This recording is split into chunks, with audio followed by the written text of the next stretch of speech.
is this an active shooter situation or just... On February 4th, 2025, a tragic act of violence took place at a global manufacturing company in New Albany. An employee of the business opened fire, claiming the lives of 2 individuals and injuring 4 others. New Albany police officers responded within 4 minutes, administering life-saving aid to the victims and working with partner agencies to arrest the suspect. Today, we're hearing stories from the brave men and women of the New Albany Police Department who were first on the scene.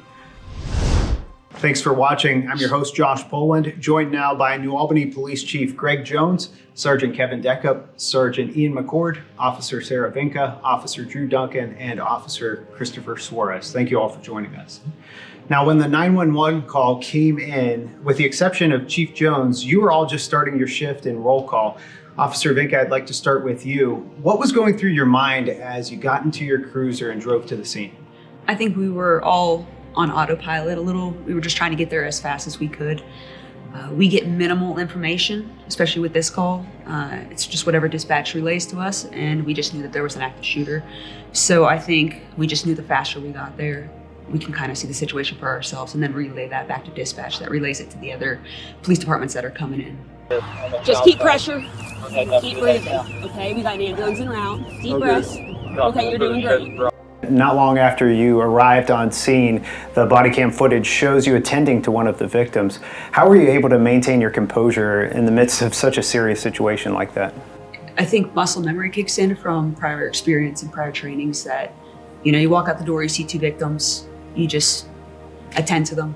We handle adrenaline dumps a little different than the public.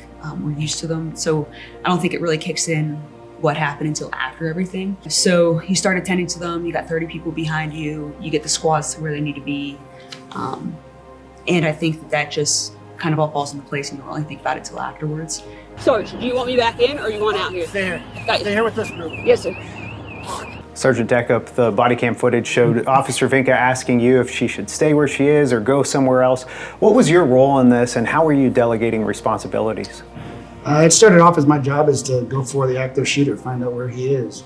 It turned into finding several victims where we needed to take care of them first. So they were there. We didn't hear any active gunfire going on.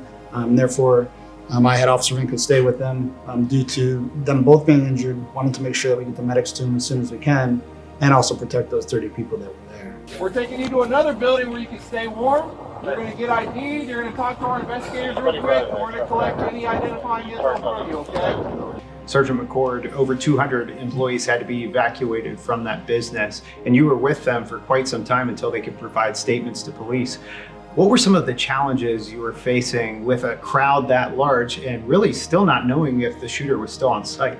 Yeah, so it's a unique situation because obviously we just went through something, they also did. So their experience is still fresh. But as long as you just continue to keep that human element present, communicate effectively, and just be professional in what we do, I think that's going to reciprocate and they're going to help us out just as much as we can help them out. I know it's cold. I know. We just can't let you back inside until we clear. I know. Officer Duncan, you were paired with Officer Suarez. You were searching the area for the suspect, not knowing if he was still on site or not. Talk about what was going through your mind during that search. Once Officer Suarez and I pulled into the back parking lot, the last bit of information we knew from our dispatch center was that the shooter was still at the rear of the building, actively shooting. Pretty much everything I could think of at that time was how the last 4 years of training, preparation, the academy, and prior experiences boiled down to this very call. Pretty quickly, we found a group of employees who were outside and they pointed us in the direction they believed the shooter had ran to. Officer Suarez and I immediately went to that area, began searching the surrounding parking lot until outside agencies arrived, which allowed us to enter the building, continue the search, and to render aid to any victims that may be suffering from gunshot wounds or just trapped. Got an open door back there? Right back there? Officer Suarez, as you were paired with Officer Duncan, teamwork was a vital factor here. So talk about teamwork and how important it is in a situation like this. Very quickly after arriving on scene, we wound up getting split.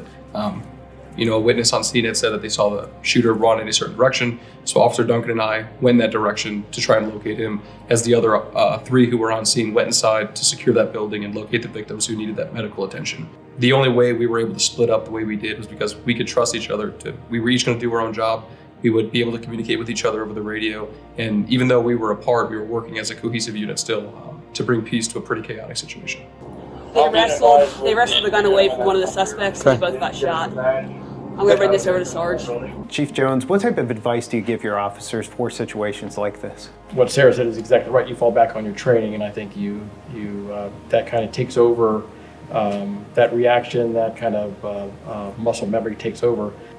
Not only was I impressed when I was on the scene, but watching their body cameras after the fact, it was just truly, it went above and beyond my expectations for something like this.